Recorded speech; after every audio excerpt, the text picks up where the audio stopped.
Pemirsa, puluhan warga di Depok, Jawa Barat protes karena tak bisa berobat usai kepesertaan BPJS Kesehatan kategori penerima bantuan iuran dinonaktifkan.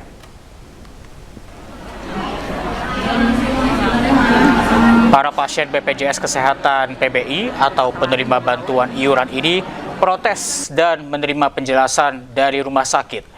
Pasalnya, mereka yang hendak berobat tiba-tiba tak bisa menjalani prosedur medis, termasuk cuci darah, dan keluhan ini mencuat usai diberlakukannya kebijakan penonaktifan kepesertaan PBI per 1 Februari 2026.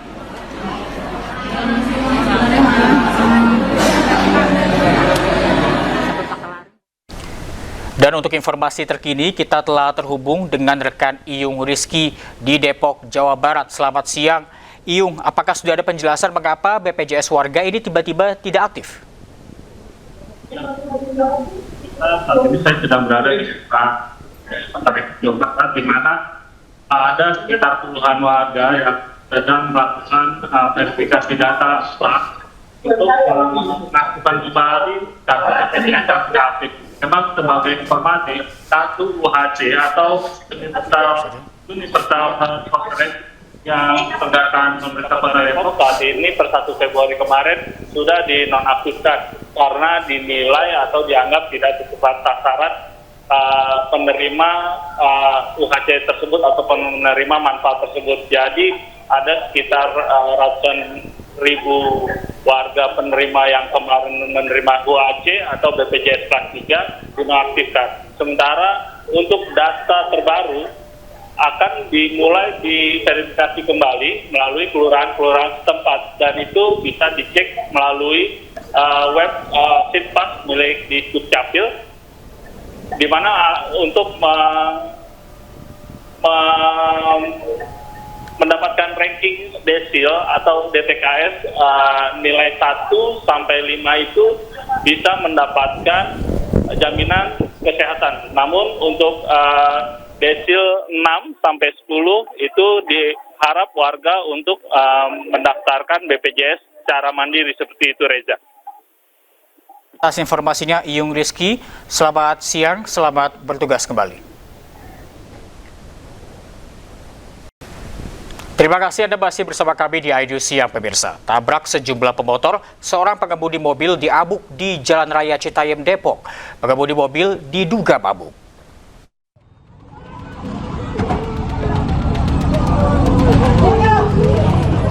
Warga menghakimi seorang pengendara mobil yang menabrak sejumlah pemotor di Jalan Raya Citayam, Cipayung, Depok.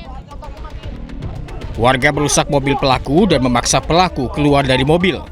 Saat diamankan polisi, warga masih berusaha menghakimi pelaku.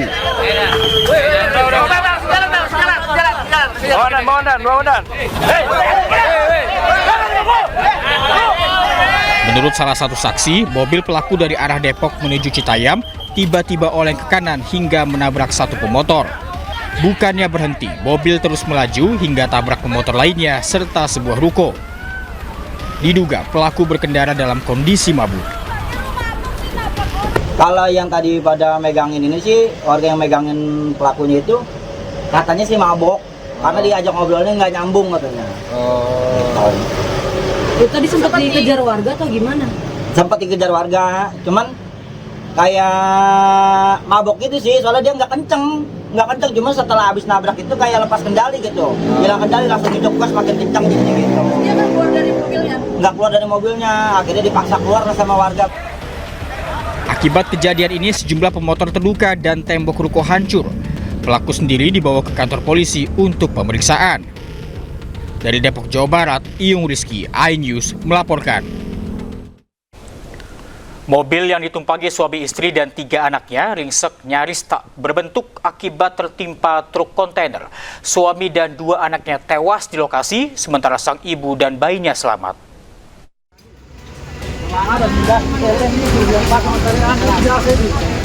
Sebuah minibus yang membawa satu keluarga ringsek parah usai tertimpa truk bermuatan kontainer di Jalan Poros Makassar, Pare, Desa Tamarupa, Kecamatan Mandale, Kabupaten Pangkep, Sulawesi Selatan.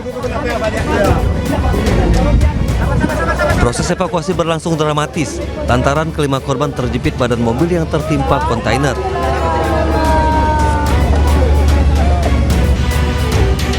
Kecelakaan bermula ketika truk kontainer yang menuju Makassar ini menyalip mobil yang melaju di depannya, lalu truk naik ke trotoar dan terguling sehingga menimpa mobil korban yang melaju di sampingnya.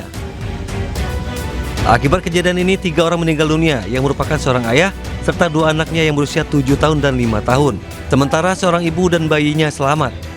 Kelima korban dibawa ke Puskesmas Mandale. Untuk penyelidikan sementara, mobil dump truck diduga menghindari mobil Brio sehingga naik ke median jalan sehingga oleng menimpa mobil Brio yang berada di sisi kirinya. Untuk korban sendiri di mobil Brio ada 5 orang. Pengemudi truk telah diamankan dan polisi masih menyelidiki penyebab pasti kecelakaan. Akibat kecelakaan, arus lalu lintas sempat mengalami kemacetan sejauh 1,5 km. Dari Kabupaten Pangkep, Sulawesi Selatan, Udin Syahrudin, iNews melaporkan. Sejumlah perahu milik nelayan di Pelabuhan Pasuruan, Jawa Timur dibakar orang tak dikenal. Pembakaran diduga dipicu masalah rebutan wilayah tangkapan ikan di laut. 2 unit sudah tiba di lokasi. 2 unit mobil kebakaran sudah ada di lokasi. 4 perahu milik nelayan dibakar orang tak dikenal saat bersandar di Pelabuhan Pasuruan, Kota Pasuruan, Jawa Timur, Rabu malam. Warga mencoba memadamkan api dengan alat seadanya, namun gagal. Api padam setelah 3 unit mobil pemadam kebakaran Kota Pasuruan dikerahkan ke lokasi. Menurut keterangan warga, sebelum terjadi kebakaran, sempat terjadi ketegangan antara nelayan Kabupaten Pasuruan dengan Kota Pasuruan dipicu masalah wilayah tangkapan ikan di tengah laut.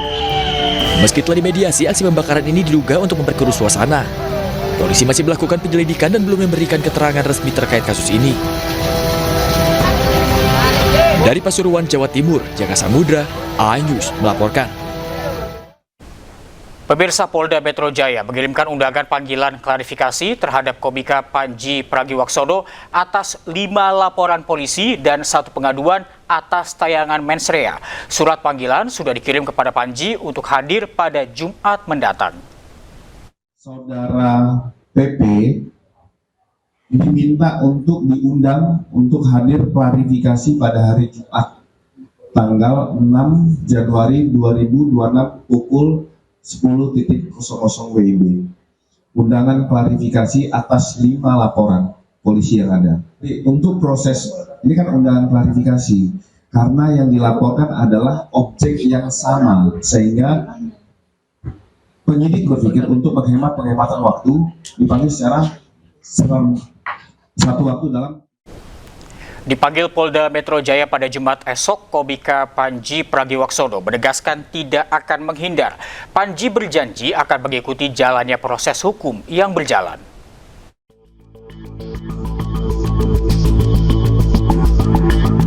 Jadi terlapor atas tayangan mensrea, Komika Panji Pragiwaksono menegaskan dirinya tidak akan menghindari panggilan Polda Metro Jaya.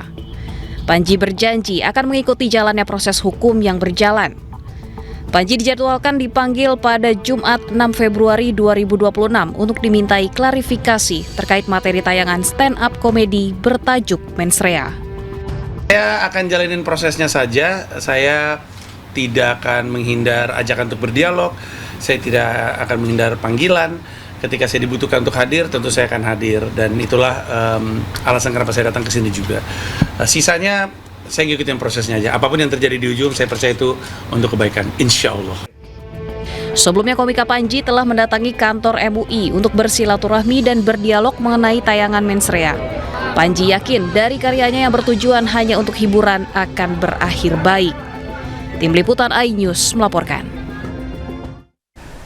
Kita ke informasi lain, pemirsa. Ketua KPK 2011-2015 Abraham Samad meminta tidak ada lagi kriminalisasi dan pembungkaman dalam kasus-kasus yang saat ini tengah berjalan, termasuk kasus ijazah Joko Widodo.